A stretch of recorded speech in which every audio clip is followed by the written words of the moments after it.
Já, við Dísa vorum í Færeyjum daginn. Það var alveg yndislegu tími og það var svona mót og það var gestapredikari, hann reyndar býr í Danmörku en hann frá Wales og hann var að tala það sem við ætlum að gera í dag, það að segja brjóta brauðið og það var einhver sem gerði könnun og komst að því í Danmörku að það eru 80% af öllum kirkjum sem eru hættar að hafa brauðsbrotningu.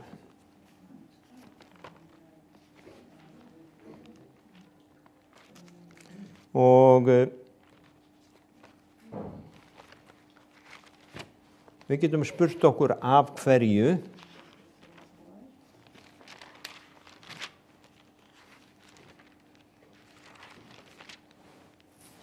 Og ég held að málið að ef við vitum ekki hvað við erum að gera, þá verður það svona, þá hefur það enga merkingu eða meiningu. Og okkur kennt í Biblíunni að þegar við ögum börnin okkar, þá eigum við líka að segja þeim af hverju. Við eigum að gera það með fræðslu. Og það eins með það sem að Guð hefur sagt okkur að gera, brauðsbrotningi kemur ekkert aga við, en ef við ekki skiljum hvað við erum að gera, þá getur það bara orðið leiðinlegt og svona eitthvað ritual og við viljum bara helst sleppa við það og það greinlegt að þessar kirkjur í Danmörku að þær hafa farið þá leið. En það ritning í Opinberunarbókinni 12. kafla og 11. vers sem segir að þeir hafa sigrað fyrir blóð lambsins. Þeir hafa sigrað fyrir blóð lambsins og eigi var þeim lífið svo kært að þeim ægði dauði. Og þetta svolítið athyglisvert að hér stríð í gangi og vanalega þá ég veit ekki hvort ég veit nú ekki hvort ég má segja það, en við erum að senda peninga til að kaupa vopn. Hvernig væri bara að benda þeim á að það væri sigur fyrir blóð lambsins? Ég ekki alveg viss að fólk myndi skilja það eða meðtaka það vegna þess að við erum að tala annan heim. Við erum að tala við lifum í tveimur heimum og við lifum í þessum náttúrulega sýnilega heimi, við snertum líka andlegan ósýnilegan heim. En þeir hafa sigrað fyrir blóð lambsins, það talandi þá sem að verða hér á hinum síðustu tímum og munu snerta eða fara inn í þrenginguna þegar djöfullinn stiginn niður og fer mikinn, segir í þessum kafla. En í Postulasögunni, öðrum kafla, og 40. og öðru versi að þá okkur gefin svona undirstaða sem frumkirkjan stóð á og hvíldi á og það segir að þeir ræktu trúlega uppfræðslu postulana og hvað haldið að það hafi nú verið? Jú, ég held að það hafi verið það að Messías væri kominn og að ritningarnar hefðu ræst, það það sem Pétur predikaði á hvítasunnudag, að það var kenning postulana að Kristur væri kominn og að nú skyldi boða öllum þjóðum hans orð og hans fórnardauða hans og að menn gætu orðið hólpnir. Það var kenning postulana í stórum dráttum. Þeir ræktu trúlega samfélagið og það nú það að rækja trúlega samfélagið. Af hverju þurfum við að rækja samfélagið? Jú, Jesús Kristur, hann segir, hann sagði að sá sem etur hold mitt og drekkur blóð mitt, hann í mér og ég í honum. Það segir hann í Jóhannesarguðspjalli, en svo önnur ritning hérna í sambandi við samfélagið og ég ætla að lesa hana í Hebreabréfinu 10. kafla, held að sé 23. eða 5. vers, eitthvað svoleiðis. 25. vers, þar segir vanrækið ekki safnaða samkomur yðar, eins og sumra siður, það var orðinn siður þá líka, og heldur, og takið eftir þessu, það ekki spurningin að dæma fólk fyrir að mæta ekki, það spurningin að koma og uppörfa hver annan. Það ástæðan fyrir því að við komum saman. Við komum saman til þess að uppörfa hvert annað.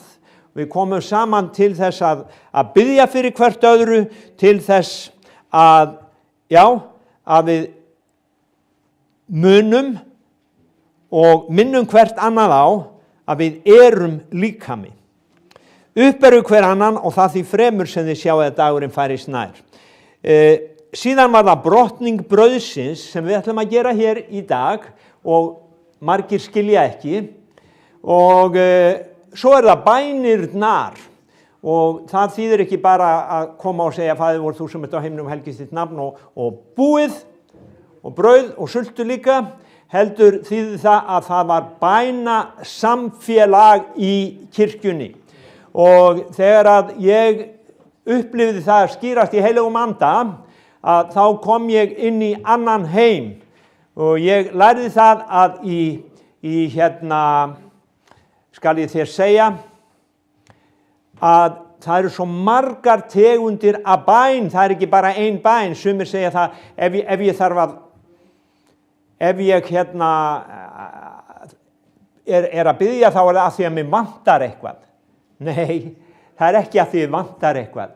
Þú getur líka verið að biðja af því að þú vilt eiga samfélag við einhver og í þessu tilfelli við Faðir þinn eða við hinn mikla volduga heilaga anda. Og síðan syngur lofsöng til hans og það svo margt sem þú gerir í bæninni. Og þannig að bænin í kirkju eins og aflvél eða stór og sterk dísilvél sem keyrir samfélagið, gefur straum og rafmagn inn í allt samfélagið sem í kringum okkur. Það bænin. Og þegar þeir báðu í postulasögunni, þá kom landskjálfti og það komu englar af himni, fóru inn í fangelsi og leysti einn af þeim sem hafði verið tekinn til fanga. Það var bæna samfélagið. Þannig að þetta eru þessi stólpar sem kirkjan stendur á og mig langar að tala aðeins það sem við ætlum að gera í dag til þess að við minnum okkur á. Ég veit að við skiljum en við þurfum stundum að brýna okkur á því. Stundum fara heiðnamenn í endurmenntun. Fótboltamenn þurfa að vera í stöðugri þjálfun. Það ekki nóg að segja ég bara þjálfaði einu sinni. Segðu þjálfaranum þínum það. Þú þarft að mæta á hverja einustu æfingu eða þú þarft að fá að vera með.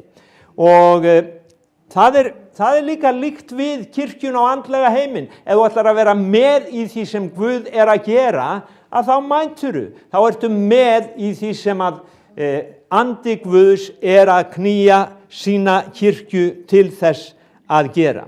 En við byrjum á að segja þeir hafa sigrað fyrir blóð lamsins. Og mér langar að gefa okkur nokkrar ritningar lambið. Og hér komum við inn á táknræna merkingu. Þessi sem lambið, hann líka kallaður ljónið.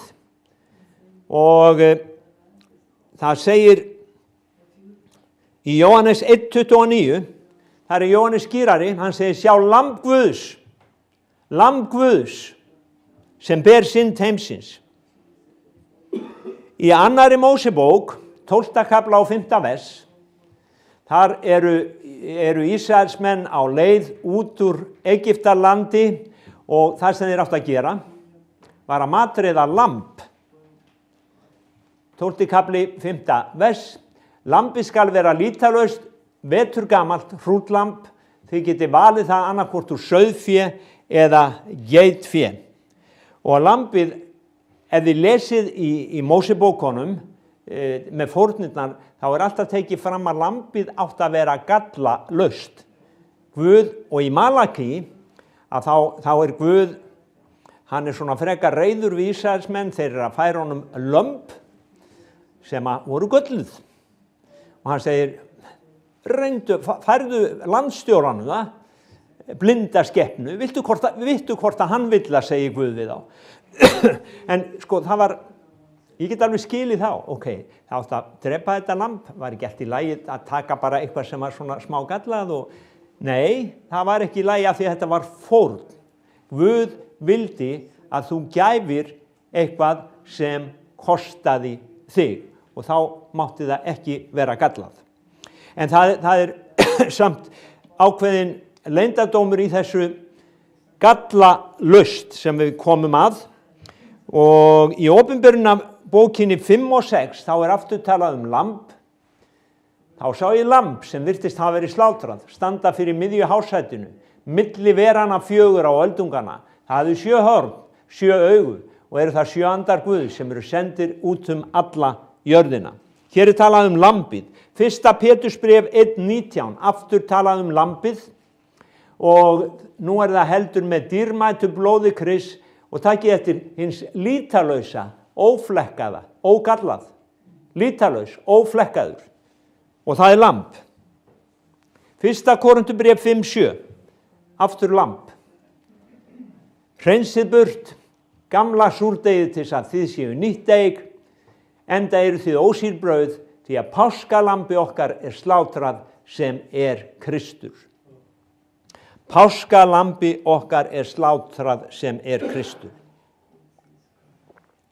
Og ég man að ég las einu sinni, ekki alls fyrir löngu, það var síðustu páska hérna, þar var lögfræðingur að skrifa á Facebook og honum fannst, hann sagði að við trúum ekki á Guð Gamla testamentisins sem var svona grimmur og hann drap bara heila þjóð og eða sem sagt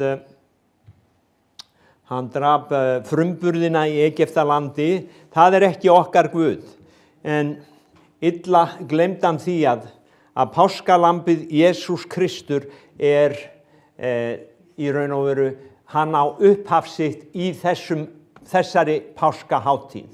Og ef að Guð var grimmur að drepa eða dæma Egypta með því að taka af þeim frumburðina, þá held ég að menn hafi líka gleymt því að Egyptar voru árum saman búnir að drepa sveinbörn og frumburði Ísraels manna.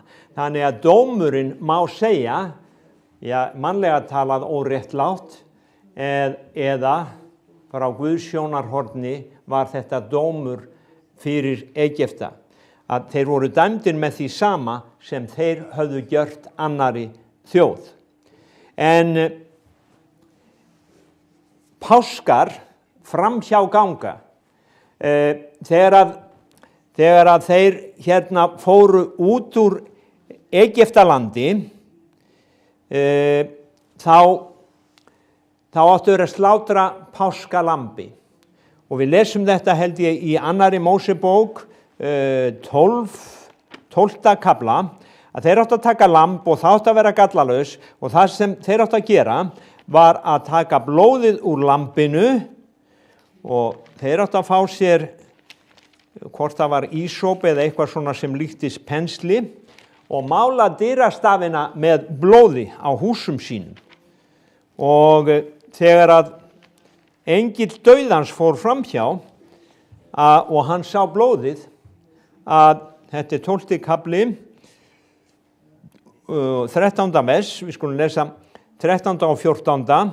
Og blóðið skal vera í þau tákn á þeim húsum þar sem þér eruð. Ég sé blóðið mun ég ganga framhjá yður. Engin skæðplága skal yfir yður koma þegar ég slæ Egyptaland. Þessi dagur skal vera yður endurminningadagur, þér skulu halda hann sem hátíð drottins. Kynslóð eftir kynslóð skulu þér halda hann hátíðlegan eftir ævarandi lögmáli.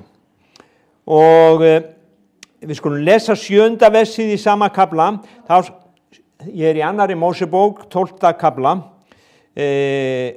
Önnur Mósebók 12. kafli. Þá þeir skulu taka nokkuð af blóðinu, ríða því á báða dyrastafi og dyratré húsa þeirra, þar sem þeir eta lambið. Sömu nóttuna skulu þeir eta kjötið steikt við eld. Og þannig að þegar þeir fóru út úr Egyptalandi, takið eftir því, að þá höfðu þeir etið lambið. Þannig að þetta lamb, það var núna hið innra með þeim. Lambið hafði verið þeirra fæða. Jesús sagði, sá sem etur hold mitt, hann í mér og ég í honum. Þarna var myndin af því að þeir átu lambið og gengu út. Það var lambið sem að í raun og veru fór með þeim út úr Egyptalandi. Í Mósebókunum, og ég ætlaði að hafa hérna mynd af tjaldbúðinni, að þar var svona, við lesum friðþægingadaginn mikla í 3. Mósebók 16 og það fór þannig fram að það var æðstipresturinn, hann friðþægði fyrir alla þjóðina, en hann þurfti líka að friðþægja fyrir sjálfan sig. Og þetta var gert einu sinni ári. Og hann fór inn í tjaldbúð Móse, við höfum sett hana stundum hérna upp. Þetta var svona tjald og það var forgarður fyrir utan og tjaldbúðin var tvískipt og fremri sem sagt, í garðinu fyrir utan var altari þar sem fórnirnar voru brenndar, svo var það sem var kallað eirker, þar sem prestarnir þvoðu sér fætur og hendur áður en þeir fóru inn í tjaldbúðina og þjónuðu Guði. Og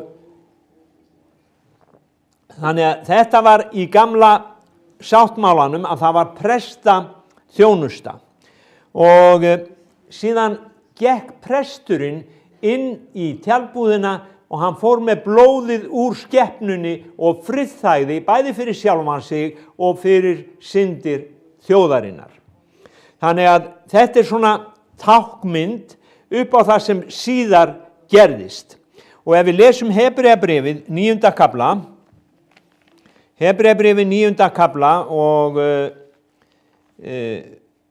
í Hebreabréfinu þá getum við lesið, Hebreabréfið í raun og veru útskýrir Gamla testamentið. Hebreabréfið besta skýring á 3.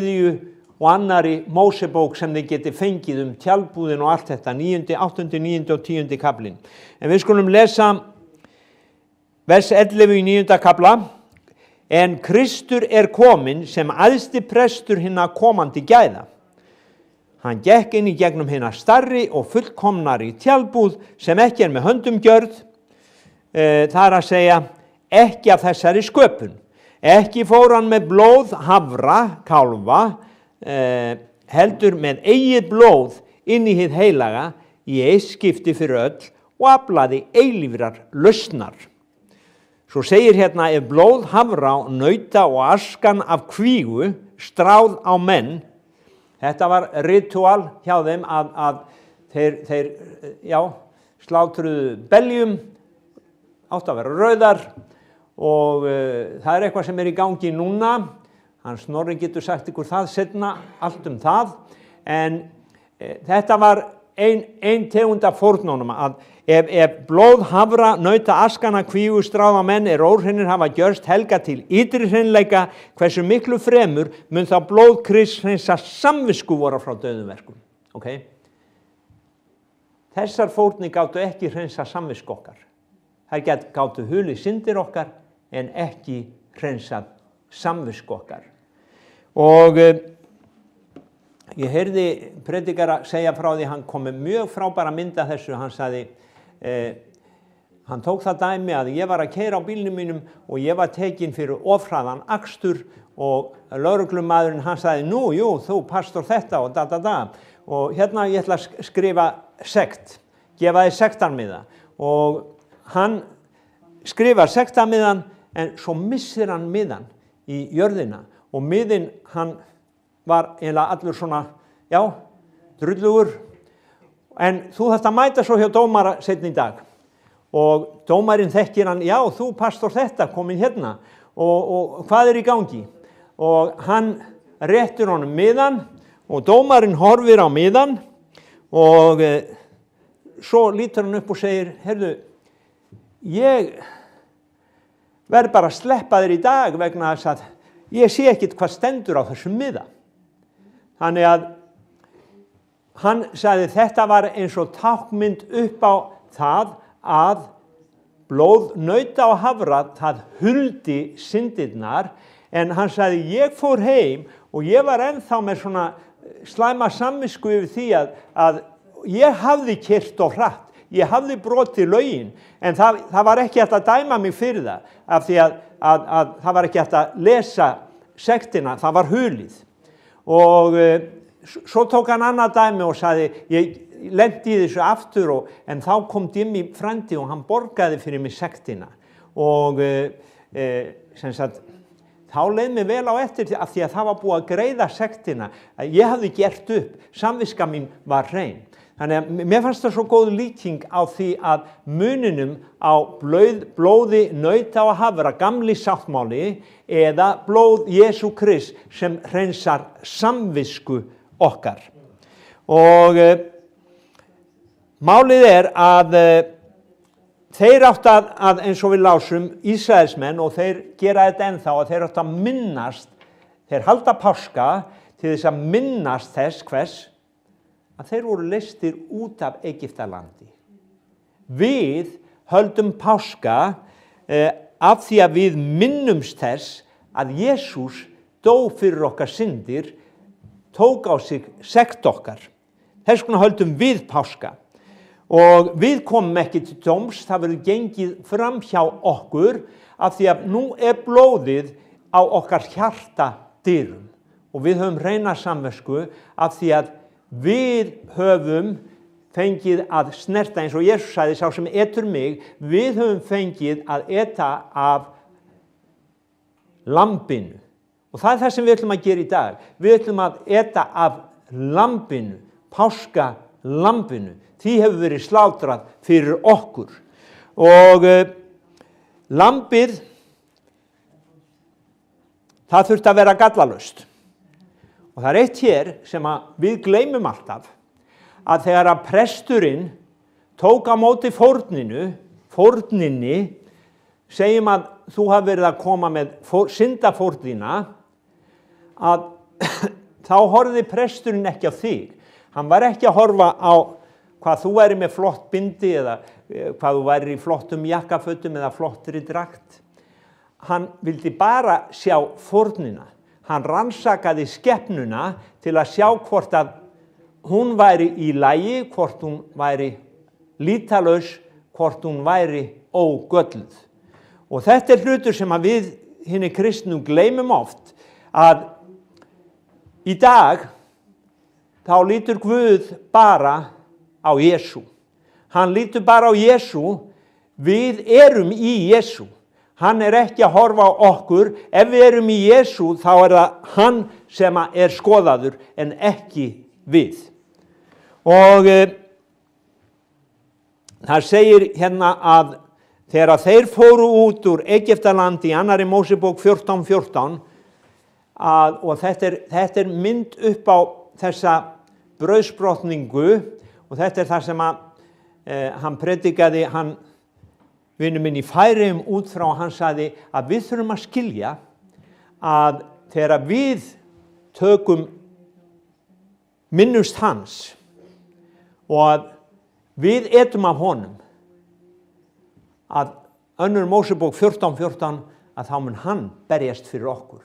Og hann sagði við þurfum að skilja það að brauðsbrotningin, hún getur verið eins og vopn í andlegu stríði. Að það blóðlína sem dregin sem djöfullinn kemst ekki yfir. Hann kemst ekki nálægt okkur til að snerta okkur af því að við erum innan blóðsins. Og það segir að drottinn, hann barðist, mun sjálfur berjast fyrir ykkur, en þið skuluð ekkert aðhafast. Að þegar við erum í blóðsáttmála við hann, að þá mun hann berjast fyrir okkur. Og það eru frásagnir í Gamla testamentinu að drottinn leið engum að snerta þá. Og Abraham, hann var í blóðsáttmála við Guð föður, og vitið að jafnvel þegar Abraham gerði rangt, þá stóð Guð upp fyrir hann. Og hann stóð upp fyrir hann gegn óvinum hans, af því að Abraham var í blóðsáttmála við Guð. Guð hafði lofað Abraham því að hann myndi vera með honum sama hvað Abraham gerði. Og þetta myndin sem við höfum hérna með þennan blóðsáttmála, sá sem etur mig, hann mun lifa fyrir mig, hann í mér og ég í honum. Og lambið, það það sem skoðað. Og þegar ég var að hugleiða þetta, þá kom til mín sagan týnda soninn. Og það eitt af því sem kristnir eiga líka erfitt með að höndla, þar með talin ég, að það voru 2 synir. Annar, það Lúkas 15, 11 til 32 öll sagan, ég ætla bara að vitna í hana, og þið munið að annar seldi arfinn sinn, fór og eyddi öllu, og svo þegar hann var búinn að klúðra öllu, að þá vildi hann snúa aftur heim til föður síns, og þá var annar bróðir heima, og hann sagði, þegar faðirinn tók á móti þessum sem kom, hann kom ekki á eigin verðleikum, hann kom ekki og sagði, heyrðu, faðir, ég búinn að vera í föstu bæn, ég búinn að borga 10, ég búinn að vera í trúboði. Nei, hann kom með allt niður sig og sagði, faðir, ég ekki verður þess að vera sonur þinn. Leyfðu mig bara að vera eins og einn af daglaunamönnunum. En faðirinn sagði, hann sagði, færið hann í skikkjudragið, hring á hendur honum, og nú ber að fagna, og það var færð fórn.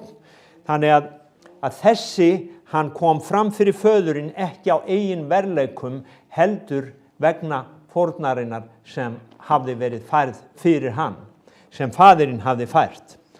Og það þá sem að hinn sonurinn kemur, og hann segir, aldrei hefurðu slátrað kýðlingi fyrir mig, og aldrei hefurðu gefið mér neitt, og samt ég búinn að vera hérna í þjónustunni allt mitt líf, og ég hef alltaf mætt, alltaf verið trúfastur, og alltaf gert allt sem sagt ég átti að gera, og aldrei hefurðu gefið mér neitt. Og þegar ég var að hugsa þetta, þá kom upp þessi mynd að stundum erum við að biðja eitthvað, og við svona innst inni þá komum við svona á okkar verðleikum. Við segjum, Drottinn, ég búinn að þjóna þér, þú verður að mæta mér. En nei, Guð lítur aðeins á fórnardauða Jesú. Og það þess vegna sem við sjáum oft kannski að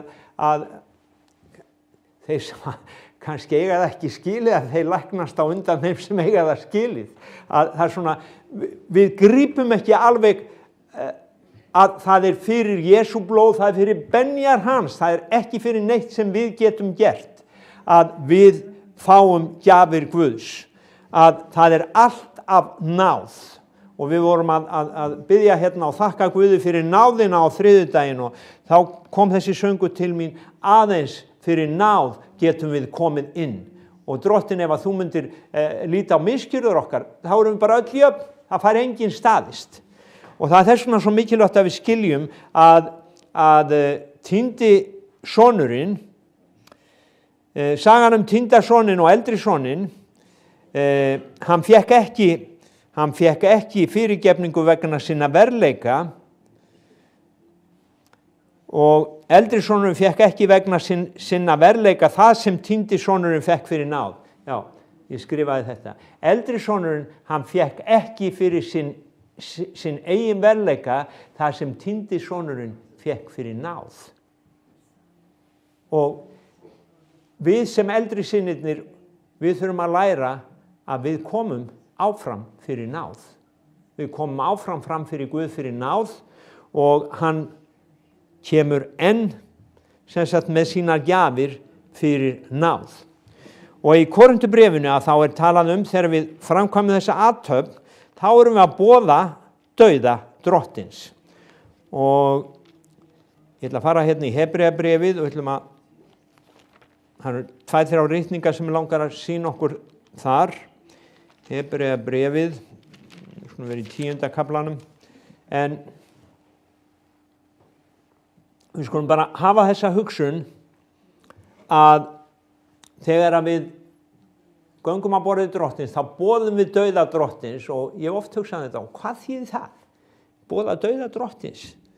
Jú, hann reis upp aftur, en þegar ég var að skoða þetta núna, þá kom svo sterkt til mín, það fullkomnað. Og það eiginlega birtist mér þegar ég var að lesa Hebreabréfið, ég ætla að lesa hérna fyrir ykkur Hebreabréfið, 10. kafli 1. vers, lögmáli geymir aðeins skugga hins góða, sem í vændum, ekki skýra mynd þess. Þannig að allt í gamla sáttmála var eins og spegilmynd af því sem Guð ætlaði að gera í hinum nýja. Ár eftir ár eru bornar fram sömu fórnir sem geta aldrei gjört þá fullkomna til frambúðar sem ganga fram fyrir Guð. Aldrei. Ég geta aldrei gert, sjáðu, þú eru aldrei fullkomin. Það var bara syndin þín var hulin, að því að miðin það fór blóð yfir miðaninn og það var ekki hægt að lesa hann. Þannig að syndin var hulin, þú varst enn með slæma samvisku. Og einu sinni ári voru færðar svona fórnir og svo næsta ár þá voru aftur færðar fórnir fyrir alla þína syndir og þú gast aldrei fengið hreina samvisku. En svo það að ef við lesum hérna frá 9. versinu þá segir, sjá ég komin til að gjöra vilja þinn, hann tekur burt hið fyrra til að staðfesta hið síðara. Við skulum bara lesa þetta allt frá 5. versi. Því það að Kristur segir, Hebreabréfið 10:5, þegar hann kemur, fórn og gjafir hefur þú eigi viljað, en líkama hefur þú búið mér. Brennifórnir og syndafórnir geðjuðust þér ekki. Þá sagði ég, sjá ég komin, í bókinni ritað mig. Ég komin til að gera vilja þinn, Guð minn. Þinn vilja, Guð minn. Fyrst segir hann, fórnir og gjafir, brennifórnir, syndafórnir, hefur þú eigi viljað og eigi geðjaðist þér að þeim. En það einmitt þær sem fram eru borðnar samkvæmt lögmálinu. Síðan segir hann, sjá ég komin til að gjöra vilja þinn. Hann tekur burt hið síðara hann tekur burt hið fyrra til að staðfesta hið síðara. Og samkvæmt þessum vilja erum við helgaðir með því að líkama Jesú var fórnað í eitt fyrir öll. Og svo segir í versi 14, og með einni fórn hefur hann aldur fullkomnað, þá helgaðir verða. Því að með einni fórn hefur hann aldur fullkomnað, þá sem að helgaðir verða. Og þetta eru þeir sömu sem að gátu aldrei orðið fullkomnir. Nú hefur hann fullkomnað þá.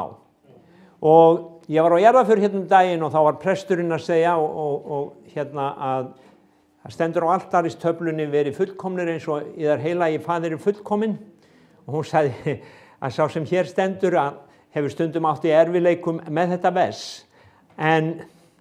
Og það alveg rétt að við getum átt í erfiðleikum með að sjá okkur vera fullkomin, en við þurfum ekki að gera svo vegna þess að hann hefur gjört það.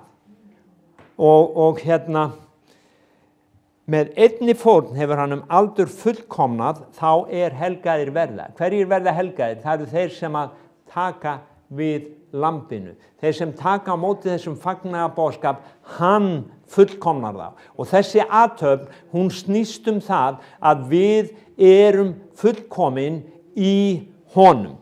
Við erum fullkomin í honum og fyrir hans blóð. Við syngjum söng sem að I stand right under the blood. I stand right where the devil can do me no harm. Þar sem djöfullinn getur ekki náð mér eða gert mér neitt. Og þar sem að þegar þeir áttu lambið og fóru út úr Egyptalandi, það sem við erum að gera hér, við erum að gera nákvæmlega það sama.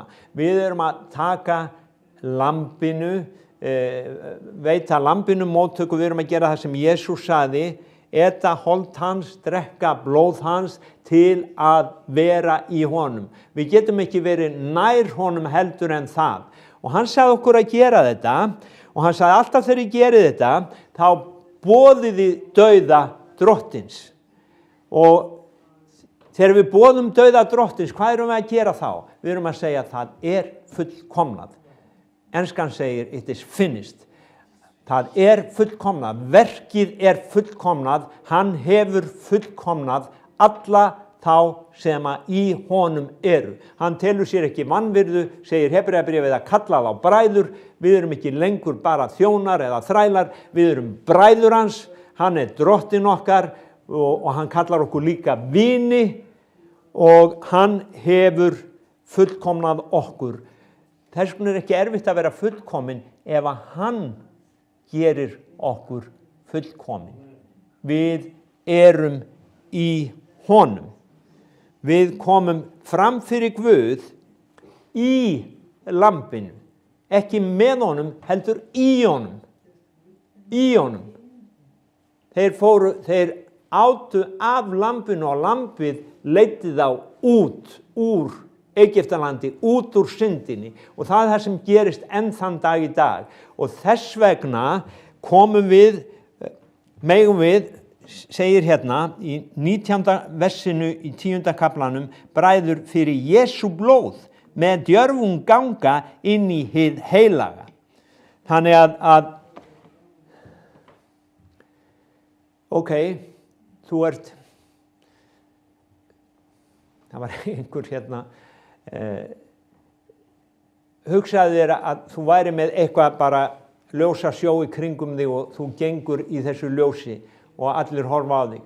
Það er nú eitt hérna sem er með svona, ljósastaf og einhver sá hann inn í Reykjavík og það sá öll umferðin og stoppaði að þarna fór maður með blikkandi ljósastaf yfir og hérna, en hugsið ykkur bara ef að allir sæju að það væri eins og blóðsveipur í kringum okkur.